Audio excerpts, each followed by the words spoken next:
امریکہ اور ایران کے درمیان ایک بار پھر غیر اعلانیہ سیز فائر ہو چکا ہے اور فریقین کی توپیں اس وقت مکمل خاموش ہیں۔ واشنگٹن، تہران، اسلام آباد، ریاض، دوحہ، انقرہ اور بیجنگ کے درمیان رابطے تیزی کے ساتھ جاری ہیں۔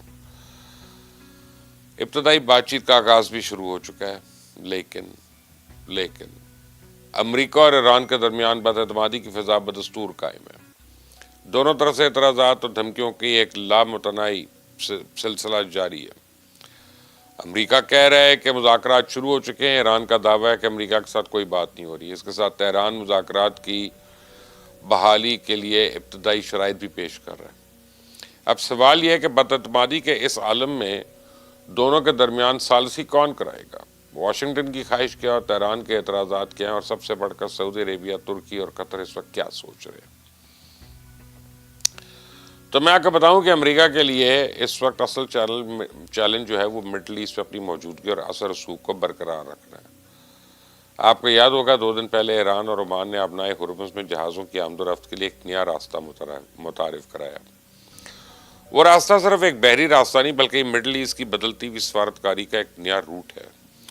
بظاہر ایک معمولی بحری نظام، لیکن اس کے پیچھے ایک بہت بڑی تبدیلی چھپی ہوئی ہے، اور وہ تبدیلی یہ ہے کہ مڈل ایسٹ کے ممالک اب اپنے مسائل کا حل خود تلاش کرنے کی کوشش کر رہے ہیں۔ تو آج ایران اور عمان دونوں اس نئے بندوبست کو تسلیم کر چکے، لیکن اگر آنے والے دنوں میں سعودی عربیہ اور دیگر خلیجی ممالک نے بھی اس نئے بندوبست کو قبول کر لیا تو پھر سوال صرف یہ نہیں ہوگا کہ ابنائے ہرمز سے کون سا جہاز گزرے گا،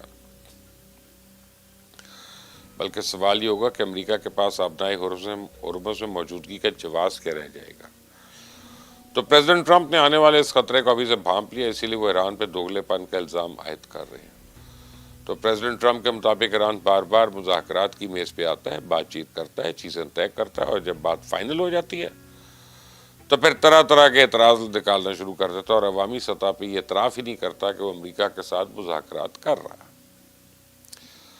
تو پریزیڈنٹ ٹرمپ کو ابنائے ہرمز میں تیسرا روٹ متعارف کرانے پر بھی اعتراض ہے، کیونکہ وہ نہیں چاہتے کہ ایران ابنائے ہرمز سے گزرنے والی ٹریفک میں کوئی ٹول ٹیکس وصول کرے۔ وہ تو یہاں تک کہہ رہے ہیں کہ اگر وہاں کو ٹول فیس عائدی کرنی ہے تو پھر وہ امریکہ وصول کرے گا۔ سنیں ذرا۔ It has to be. I'm not going to let them charge. If anybody's going to charge, we'll charge. We're the one that has we have total control.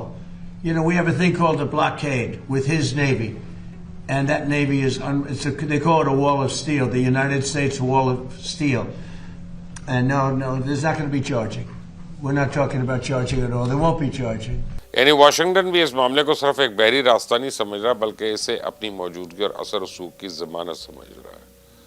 لیکن میں آپ کو بتاؤں کہ مڈل ایسٹ میں تبدیلی کی ہوا چل پڑی ہے۔ جس طرح ایران اور عمان نے مل بیٹھ کر ابنائے ہرمز کا ایشو حل کر لیا، ٹھیک اسی طرح سعودی عربیہ بھی ترکی کے ساتھ مل کے بحیرہ یمر اور باب المندب میں حوثیز کی ناکہ بندی ختم کرنے کی پلاننگ کر رہا ہے۔ تو سعودی ولی عہد نے کل ترک صدر طیب اردوغان سے رابطہ کیا۔ ترکی اس خطے کی سب سے بڑی بحری قوت ہے، اور یمن کے بالکل سامنے صومالیہ کے بندرگاہوں میں ترک نیوی کے درجنوں جنگی بیڑے اور ہزاروں فوجی تعینات ہیں۔ تو سعودی عربیہ پاکستان کے ساتھ مل کے حوثیز کے خلاف گراؤنڈ آپریشن کی پلاننگ پہلے ہی کر چکے ہیں۔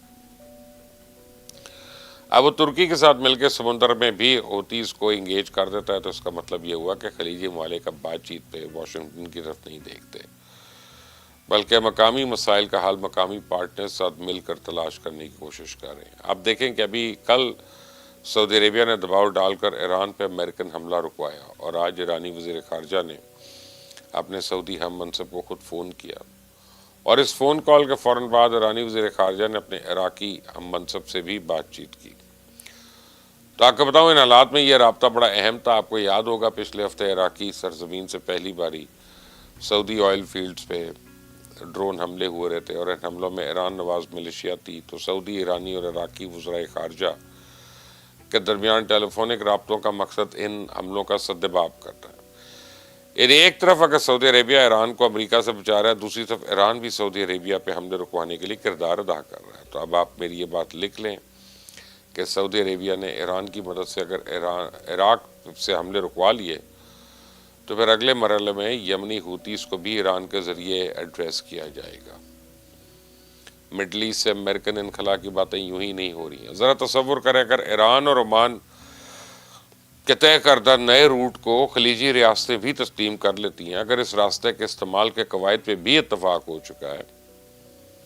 سعودی عربیہ، کویت، بحرین اور قطر ٹول ٹیکس بھی قبول کر لیتے ہیں اگر علاقائی ممالک خود اس بندوبست کے ضامن بن جاتے ہیں اور اپنے فیصلے خود کرنا شروع کر دیتے ہیں، تو پھر مڈل ایسٹ میں امریکن موجودگی کا جواز کیا رہے گا؟ اور یہی وہ مقام ہے جہاں علاقائی سفارتکاری اور عالمی طاقتوں کی سیاست ایک دوسرے سے ٹکراتی ہے۔